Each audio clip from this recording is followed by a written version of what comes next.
See what's happening to Greece? The civil society is vanishing. It's collapsing. I talk about this civil society all the time. I didn't invent the phrase. You can go back to the classic philosophers, the greats, who talk about it often. But I talk about it too. This civil society. Well, when the government steps in and imposes a soft tyranny, it can lead to a hard tyranny. Do you see what's going on in Greece? The country's paralyzed. It's broke. There's now rioting. There's a debt crisis. A bank building was burned, and 3 innocent employees were killed. It's going to happen in other countries, too. Because socialism, Marxism, I call it statism, is absolutely unsustainable. It's unsustainable. And yet, we here have now taken the great leap forward, if I may steal a phrase from the Marxists in China, a great leap forward, and are following what happened in Greece and is happening, and Spain and other places. Just because the government does something doesn't mean it's sustainable, ladies and gentlemen. There are certain laws, just as there are laws of physics, there are laws of economics. You let your printing presses run wild, you will destroy the currency. You destroy the currency, you destroy the economy. You destroy the economy, you destroy your society. You get anarchy. In the streets of Greece right now, you see the beginning of anarchy. And typically what follows after anarchy is some kind of martial law or martial rule or something authoritarian and unpleasant. Because society is collapsing. We have a president and a Congress. We have a party in the Democrat Party that is incredibly radical and is attacking the civil society. You know, you might sit there and say, oh, well, the insurance companies deserve it. Oh, the oil companies deserve it. Oh, the utility companies deserve it. Oh, the tobacco companies and the coal companies, they deserve it too. And the farmer's ripping me off, and this guy's ripping me off, and that one's ripping me. Listen to this. Listen to how they have all of us at each other's throats. Now, we're fairly intelligent people, don't you think? We're looking at what these politicians are doing by majority vote. These politicians are doing to our financial system, to our treasury. They're destroying it. Oh, yes, we're supposed to hate all Wall Street and all the bankers, too. The list goes on and on and on. Just hate your neighbor. That covers it pretty much. Be jealous of them. Demand that the government control them and punish them and take from them. We have trillions and trillions of dollars in debt. We have trillions of dollars in recent deficits. Our country is bankrupt. If Moody's would tell the truth, Moody's would say our country is bankrupt.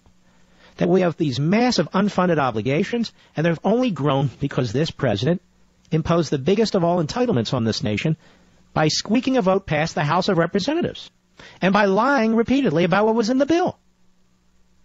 And the point is, whether he wins a second term or not, he'll be gone when the consequences of this dirty work impacts this society. And it will impact this society. It's frightening.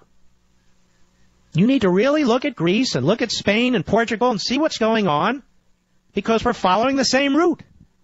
This status route, the phony green jobs, all these lies. All these lies by these politicians, and they'll never be held to account.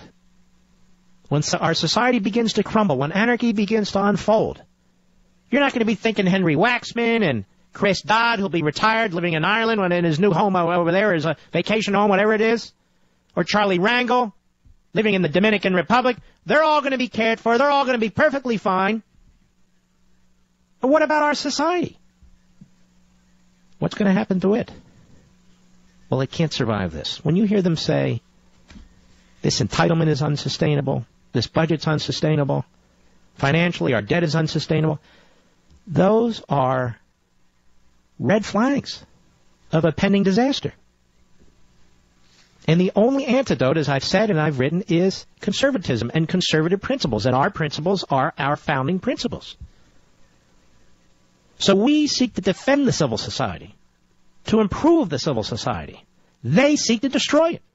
And in this civil society, the individual has a duty to respect the unalienable rights of others and the values and customs and traditions that have been tested and tried over time.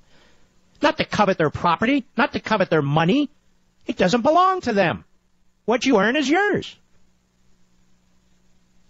The individual is responsible for attending to his own well-being and that of his family. Do you hear this kind of an argument coming out of Obama or this Congress? No. They attack self-sufficient, independent people. And in this civil society, private property and liberty are inseparable. And the individual's right to live freely and safely and pursue happiness includes the right to acquire and possess property.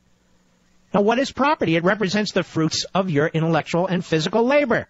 And if somebody takes it from you and steals it from you in order to fund unconstitutional, that is, illegitimate activity, for those purposes, you've been enslaved. Because that's your time that you're spending working for the government. The rule of law is crucial in a civil society. A just law, known and predictable, and applied equally, although imperfectly, because we're not perfect. That's what undergirds the civil society. So if you have a president who can willy-nilly nationalize and set salaries and punish and reward, then where's the rule of law? If you have a Supreme Court that can make up the laws that goes along with this phony notion of a living and breathing Constitution, then you don't have a just law. So for us, the conservative, the civil society is our highest purpose. It's preservation and improvement.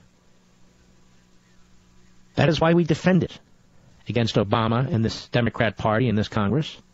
We look at Greece, which has destroyed its civil society. We look at Portugal and Spain, which are on the same route. We look at the Third World, same thing. What do Hugo Chavez and Castro and all the rest of them, what do? They replace the civil society. With what? The end of a bayonet. With the point of a pistol. They destroy it. And so they destroy humanity. And that is what we're fighting against. You can do it through the devaluation of money. You can do it through an army. There are many ways to do it, but the society can, in fact, collapse. Now, it's not as if we haven't tried massive government programs and spending. We've been trying them now for 70, 75 years. The very programs that the liberals tell you they created and you should thank them for, they've destroyed and are destroying. So what are they up to? No good is what they're up to. So we need to keep this in mind when we're discussing illegal immigration, and cap and trade, government-run health care, and all the other massive spending programs and phony promises that the left make and institute. Because a society can collapse, and they do. And they have. And what comes afterwards is a pretty scary proposition.